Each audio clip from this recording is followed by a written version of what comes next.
À, ua, ua, ua, ua,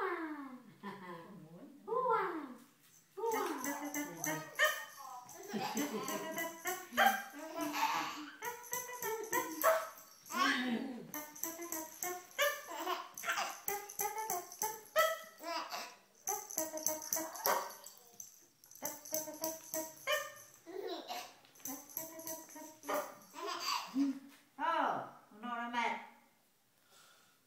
Mày chơi đâu? Mày chơi đi nha. Mày chơi đi nha. Cậu Mông này cậu này giống bác nhỉ, giống bác trước nhỉ. Và chơi với bà nội đẹp gái lắm.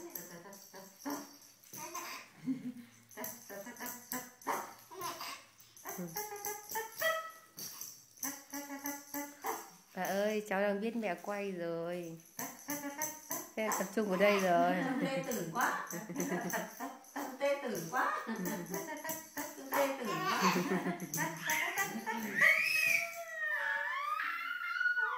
Trông tê tử quá.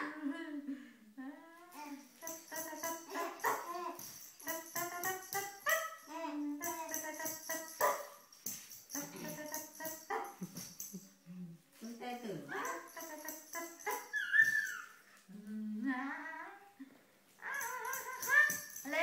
Lên là mẹ. Lên ra mẹ anh. Ra đây mẹ bế. Ra đây. Đây mẹ bế. Đi ra đây.